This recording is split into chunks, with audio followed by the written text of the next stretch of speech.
الحمد لله وكفى والصلاة والسلام على من لا نبي بعده إن شاء الله تعالى waxaan idiin soo gudbi doonaa 3 qadiyo oo aad u wanaagsan oo qof walba oo xanuunsan uga faa'iideysan kara xanuunkiisa in Ilaahay subxaanahu wa ta'ala daawo uga dhigo. Nabigu wuxuu yiri calayhi salaatu wasalaam kiina xanuunsan ku daaweeya sadaqada. Sadaqadu waa daawo. Nabiga noo sheegay calayhi salaatu wasalaam 3 qadiyo mid ugu horeysa waxay tahay haweeney Sacuudiga ku dhalatay ayaa kansar ku dhacay. dhowr bilood ayay la xanuunsaneyd isbitaal ayay la xiriirtay. Wuxuu ku yiri dhakhtarkii aad baa u daran tahay waxaad samaysataa gabar qaadimada oo shaqaalaha ku shaqayso. Gabadhii qaadimadii dalbatay oo meeshii qaadimadaha laga soo wada jiray tagtay. Isla markii waxay soo heshay gabar gaaban, diin iyo akhlaaq iyo dab wanaagsan Ilaahay subxaanahu wa ta'ala kuma naystay. Kadib guriga ayay keensatay. Gabadhu shaqadeeda waxba lagama sheegi karayay tiri. Waa gabar aad u shaqo furfuran, laakiin dhibka ay leedahay waxay tahay musqul galowgeeda ayaa aad u badan. Mar walba musqusha ayay gashaa, kadibna way ku soo daahdaa. Waan u adkaysan waayeen ku dhahay, maxaad musqusha ka qabataa? Maxaadse mar walba u gashaa musqusha ii sheeg? Wuxuu igu tiri ayadoo ilmeynayso oo aynayso indhaheeda murug ka muuqato, waxaan ahay hooyo dhalan 20 maalmood. Waxaa ii soo baxay waa la soo xiriiray, shaqadii aad dalbato waa heshay, imaam baa loogu yiri saasaan ku imaaday. Gabadhii waa murugooday ayay tiri. Dabadeed waxay samaysay, waxay la xiriirtay eelaboorka. Waxay raadisay in tigidh u jarto gabadha flight-ka ugu horeeya ay saarto. Kadib waxay u soo diyaarisay 2 sano lacag ay ku shaqaysan lahayd ayuu hormarisay oo ku tiri orado reerkaaga aad oo cunugaaga nuuji. 2 sano markay ku dhamaatane taleefankayga soo wac, shaqaduna waa ku diyaar. Gabadhii dabadeed way ama bixisay, eelaboorka ayay geysay, way ka duushay reerkeedii ayay aaday. Ayadana dhakhtarkii soo aaday. Dhakhtarkii markuu baaray wax cudur oo dhan ayuu ka waayay. Mar labaad ayuu ku celshay, wax cudur oo dhan oo ka waayay. Mar saddexaad saacadihii oo dhan eber ay soo qoreen. Gabadha caafimaad buuxa ayaa Ilaahay jalla wa ala siiyay. Dhakhtarkii ayaa ku yiri maxaad qabatay mase maxaad samaysay daawo ah? Kansarku wuu kaa baaba'ay. Kansarka dhiigga si fudud kuma baxo. Maxaad samaysay ii sheeg? Waxay ku tiri nabiga yiri calayhi salaatu wasalaam kiina xanuunsan ha lagu daaweeyo sadaqada. Anigana sadaqa ayaan isku furtay oo isku daaweeyay ku tiri. Qadiyo labaad waxay tahay nin ayaa wuxuu yiri waxa aad u xanuunsada hooyaday, xaal ay gaartay in operation qalin lagu sameeyo.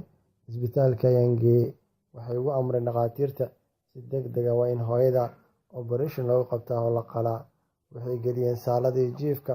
Anigana waxay amreen inaan lacag si degdeg ah ku keeno. Waan soo baxay, guriga ayaan imaaday, qubaystay. Waxaan go'aansaday inaan lacagtii hooyo lagu daaweyn lahaa inaan raadiyo. Waxaan soo raacay gaarigaygii. Meesha waxaan imaaday shidaalka looga shubo. Anigoo taagan oo shidaal ku shubanayo indhaha waxaan qac ku siiyey mukulaal baahan ama yaanyuur ee cunaysa kartoonka. Kadib waan baxay, rubac hilib ama nus kiilo hilib ayaan u soo iibiyey oon u keenay inaan u soo jarjaray. Way cuntay. Kadib waan iska baxay. Waxaan isdhahay intaadan aadin meeshii lacagta iyo bangiga bal hooy xaalkeeda soo ogaaw inay wax iska bedeleen. Bal waan imaaday meeshii qolkii ku jirtay emergency-gaan galay. Isla markiiba qof kuma jirto. Waan isku naxay. Kalkaalisooyinkaan ku qayliyey aawayaan ku yidhaa hooyaday. Waxay igu dhaheen hooyada way bogsatay, waxayna ku jirtaa qolka dadka caafimaadka qabo. Waan soo galay anigoo faraxsan. Waxaan arkay hooyo aad u sheekaynayso oo faraxsan. Kadib dhunkaday u weydiiyey hooyo caafimaadkaada bal iga waran. Waxay igu tiri aad baan u fiicanahay hooyo, sidee caafimaadkan degdega ah u heshay ii sheeg baan ku dhahay. Wuxuu igu tiri wiilkaygiiow intaan koomada ku jiray Ilaahay wuxuu manaam iyo riyo igu tusiyey mukulaal iyo alla baryayso oo Ilaahay ii ducaynayso. kadib Ilaahay subxaanahu wa ta'ala caafiyey. Markaasuu u sheegay qadiyadii iyo arrinka uu sameeyey. Waxay tiri sadaqadiina na furatay. Bal wuxuu ka dhaadhacsiiyey inuu Nabi Maxamed yiri calayhi salaatu wasalaam kiina xanuunsan ku daaweeya sadaqada ku daaweeya. qadiyadda saddexaada waxay tahay nin ayaa ka sheekeeyey yidhi waxaa ii sugnaaday hal wiil. wiilkaasi waxaa iga qabsaday cudurka baraleyska la yidhaahdo, dabeesha ayaa iga dhacday. meel walba ayaan geeyey, waan ku daalay oo waan la daawey waayey. kadib waxaan la soo aaday gurigeyga.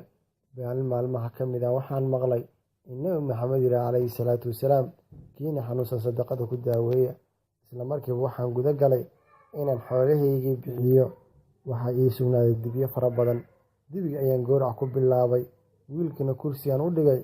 markaan 17 gowracay ayaa wiilkii caafimaaday.